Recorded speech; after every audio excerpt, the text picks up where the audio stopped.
It was the fiercely cold afternoon of December 20th, 1943, high above the North Sea, and German fighter Ace Franz Stigler sat in the cockpit of his Messerschmitt Bf 109.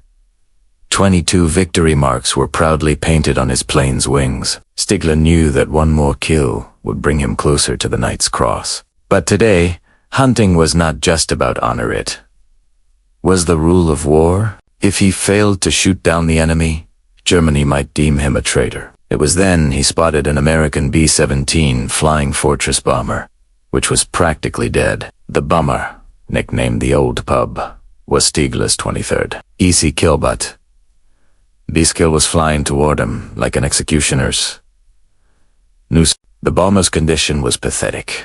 Only 2 engines were running. The tail stabilizer was severely damaged, and the plane was violently shaking. A single squeeze of the trigger would have made Stigler a hero of history, but when Stigler saw the wounded eyes of the American pilot Charles Brown, he made a decision that exposed him to the threat of a court-martial and immediate execution.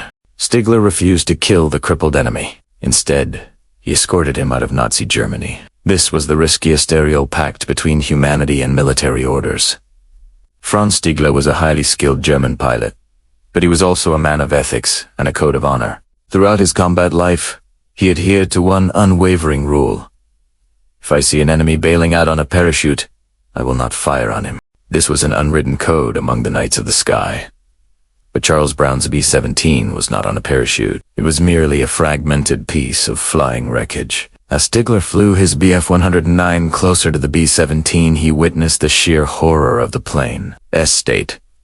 The bomber's tail stabilizer was almost completely gone. Cockpit windows were shattered, and he clearly saw the body of at least one dead crew member hanging inside the bomber. The American pilot, Charles Brown, alone and severely wounded, was desperately struggling to keep the plane airborne with his remaining engines. Stigler's guns were armed, and he knew destroying it was his duty. But killing that helpless, crippled aircraft felt shameful to him. Stigler felt that killing an enemy in that condition was worse than a war crime. It was a violation of the Knights of the Sky Code. In his internal conflict, Stigler chose not to squeeze the trigger. Instead, he maneuvered his Messerschmitt extremely close to the B-17.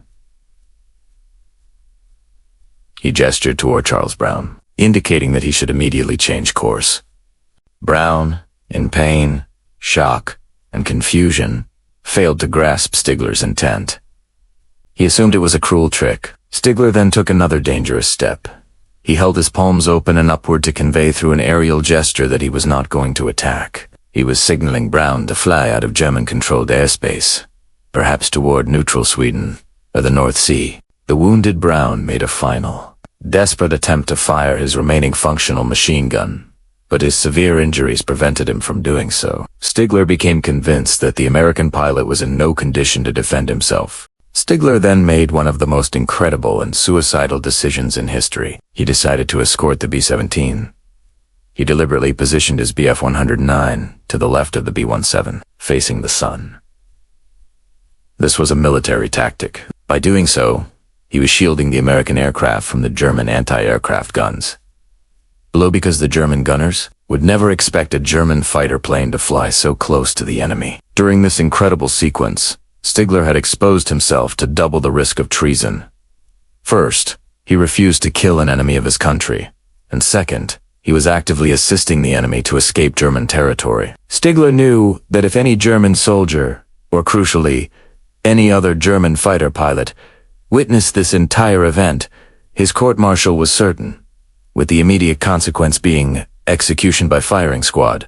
As they approached the coast of Norway, Stigler feared that the American pilot might fly directly over the Atlantic, where he would freeze to death, instead of heading toward neutral Sweden. Stigler flew his Messerschmitt in front of Brown's B-17 and repeatedly pointed left, clearly indicating that he should head toward Sweden. Only when Brown finally understood Stigler's intention and turned toward Sweden did Stigler breathe a sigh of relief. When they finally reached the open ocean and the B-17 was safely out of German territory, Stigler gave Charles Brown a final salute. Stigler pitched his Messerschmitt upward, flying a respectful circle around the B-17. As if upholding an unspoken rule of war, he bid farewell to Brown and flew back toward the German base, alone and heavy-hearted. Charles Brown, successfully landed in England and immediately told his commanders about Stigler's incredible compassion. But he was instantly ordered never to publicize the story because the American military did not need such humane stories for war propaganda. Stigler also returned to his base and falsely reported to his commanding officer that the B-17 had disappeared in the storm. He never told anyone about his decision, fearing he would be executed for treason. This incredible secret remained hidden for 40 years. In 1990, the two pilots found each other. Stigler, recognizing Brown immediately, said, "You are the one I didn't kill." They instantly became deep friends and remained close until their deaths. Their story is an incredible and secret tale of the highest honor and humanity in aerial warfare, transcending the boundaries of war and ideology.